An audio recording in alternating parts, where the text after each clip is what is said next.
Alright, so this is vlog number 2. The only reason I combed my hair today was because I saw how crazy it was in the camera. So if this does nothing other than make me motivated to brush my hair today, then whatever.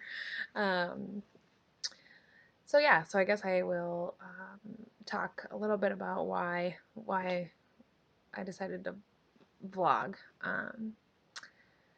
So now that you know, I've been a stay-at-home mom for 1 year. Um, Prior to staying at home, I worked part-time as a 911 dispatcher, which was a super crazy job with crazy hours. And if you know anybody that works in the public safety or works shift work at all, it is really hard.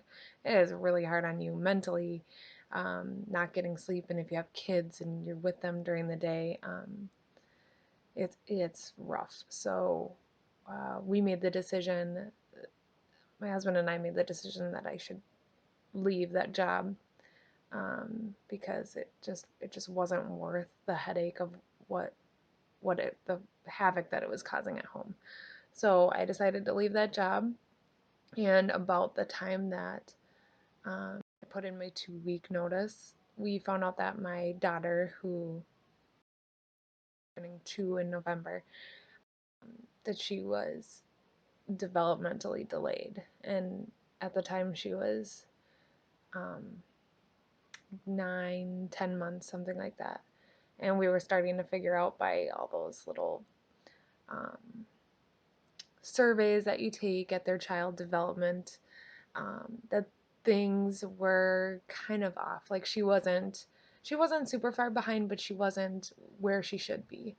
Um, and So we were trying to figure out what exactly was going on, because sometimes kids can just be behind and then they catch up, and it's not any diagnosis or anything medically going on. But as time progressed, we started to see other things. Like when she was about 11 months old, we started noticing that she was eye rolling, and we were concerned that maybe she was having seizures, and found out that it wasn't seizures. It was just really bad reflux. And she hadn't been sleeping, like, she didn't sleep through the night for the first, I don't know, 14 months of her life. And it was exhausting, especially because when she was born, too, never, I wanted to breastfeed, and she never got a latch down. So I was pumping and feeding her and getting up with her in the middle, like all of these things all throughout the night. Um, so that was super super exhausting. Um, but anyways, so she didn't sleep through the night until she was like 14 months, and she started sleeping through the night because we started giving her soy milk, which I think helped with her reflux. And we also got her on some reflux medication, and she finally started sleeping through the night. And at this time, we knew she was developmentally delayed, and we were looking to get in with some specialists, like a developmental pediatrician. And we got on the list to get in, and of course, it takes 5 months to get in with these people. And the whole time you're twiddling your thumbs, thinking like, what can I be doing for her right now that's going to help? And I'm so worried, and you're trying to figure out what you can do in the meantime. Um, and at that point, we I can't remember if we started physical therapy or not. I don't I don't No, we did. We started with luckily we have a school district that comes in. They have an early childhood education center that kind of comes in and will come and visit at your house, which is just, I'm so grateful for that, because everything else was taking so long, and I didn't know what to do, and they were kind of that in between before we could get medical, physical therapy and occupational therapy. So once we went to the developmental pediatrician, she kind of got us what we needed for physical therapy and occupational therapy. But those 4 to 5 months that we were waiting for that appointment were absolutely awful.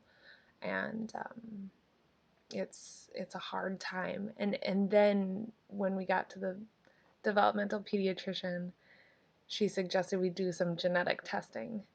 And they do an initial panel, and then you get sent to a geneticist, and that's another 4 to 5 months. And it's the same thing. Like, you just keep, there's all these specialists, and you keep going to one takes 5 months, one takes 4 months, and you're kind of in this limbo trying to figure out what is going on, if anything.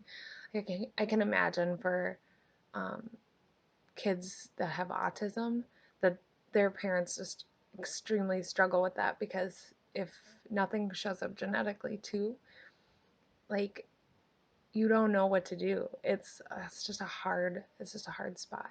It's really hard to wonder what you're doing, wonder if you're doing the right thing, what could you be doing better, what would help. It's all this worry. Like, I think with my son, who is, typical, he's 4 now, but he's your typical child development at the right stage.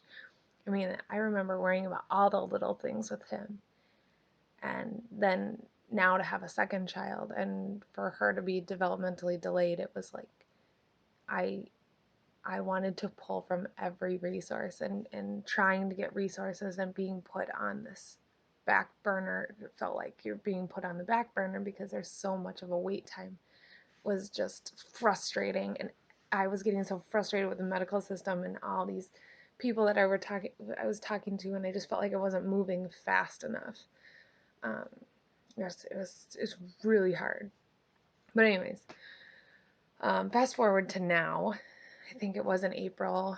Um, April or May, we got the diagnosis for Jade, and she got diagnosed with something called Cornelia de Lange syndrome, which is a rare genetic disorder that affects 1 in 10,000 people. And her specific genetic mutation is like pretty rare. It only happens in like 1% of the 1 in 10,000. So she has a milder form of it. It affects children cognitive abilities as well as like physically. Sometimes they're born with like 3 fingers, or shorter limbs, things like that. There's just a vast array of um, what kids with CDLS look like, or what their cognitive abilities are.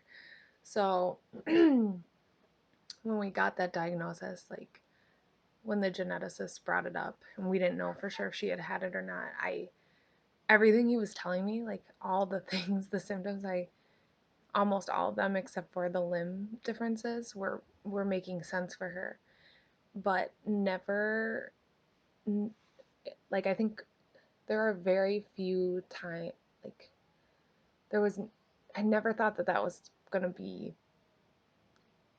what my life would look like. There was one point where I looked at her one day, and I remember asking my husband, it's like, you don't think that there's anything like cognitively, like, you don't think that anything like that could be going on, right? I remember him looking at me. We were both looking at each other, and he's like, there could be. And and uh and then I just brushed it off because it was too hard to think about that be that could be what was going on. So when the doctor suggested that she might have CDLS, in a way, I was excited to like have something that made sense, like why she was having all these issues, and kind of explained where, like, what we could do to help. And but then on the other side, it was scary because I didn't know. I still don't know like what her life is gonna look like. You know, we all hope for the best, and I like to look at best case scenarios, but I also like to prepare myself for worst case scenarios, so that my expectations aren't too high, and that she doesn't feel like she's disappointing me. It's really rough. It's really hard. And I guess I can only imagine that there's other people that have gone through the same thing. And I know there are because we have the CDLS Foundation website is amazing. Um, they connect you with people in your area that their kids have the same thing. You know, they have CDLS and they might have different symptoms, different things going on, but and it's so nice to talk to other families. But I think sometimes when you're first getting that diagnosis, people want to shed, they want to try to make you feel, notice the good things about it, which is great because I think when you get that first diagnosis, it like hits you hard how much your life is not going to be, maybe your life with that child is maybe not going to be exactly what you what you thought it was going to be, and that you might have to do things differently. And I think the families come in and they just try to tell you all the good things, but the thing that I felt like maybe we've been missing is the people that are like, it is hard. It is hard. It's hard. I don't know. But like you'll get through it. You'll be able to get through all of it. And like I feel like I'm still going through that. It's like still like it's now what, September, so we haven't really known all that long. And some days I feel like I can be the strongest person ever. I feel like I could just conquer the world and I can be there for her and I can,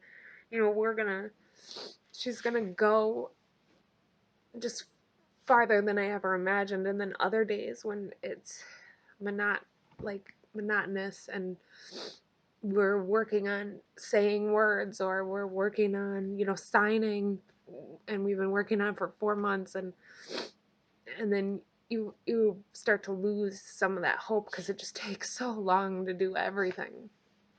It's hard. It's damn hard. And like, I don't know. But I know we'll get through it, but I think I need space to say that it's hard without people feeling like I don't need pity, because there's nothing, nobody should pity me. I mean, I like, Jade is a huge blessing, mostly because she just teaches me a lot about she's not even 2, and I feel like I've already gained so much information about what matters in life and what people think, and how much I actually am affected by what people think and what people say and how people view me. And I mean, when I did my first Facebook post about Jade, I was so nervous about what to say. I thought, well, I gotta tell people, because I'm not ashamed and I'm not embarrassed, and I I don't want to feel like I'm hiding it. It's nothing that needs to be hidden, but I also didn't want people to pity me because there's no reason to pity me, and I also didn't want people to, and I knew that people kind of knew that things were going on, like other friends of mine that would see us at the park or whatnot. I mean, they knew that she wasn't hitting her milestones. So I felt like I needed to explain, but I, I didn't want to, there were so many things I didn't want people, I just had to think about it from all angles, and I couldn't just say how I was feeling. I couldn't just say like, this is hard and this sucks and I'm scared, you know, and I still feel that way, like all the time. Like whenever, somebody I don't know, notices something or asks, or I see them, their little curious minds wondering, how old she is, or if I tell them how old she is, I can see this look of like them trying to figure out why she's so little or things like that. So I don't know, it's been hard. It's been hard, and it's definitely taught me a lot so far, and I imagine it's going to teach me 100 times more things as we go through life together as a family, and but it's worth it. It's all worth it. And I'm learning that it's just okay to be upset about it. It's okay. So I don't know, that was heavy for Friday, so I think I'm just gonna end it here, and hopefully it wasn't too much of a rant, but that felt good. Bye.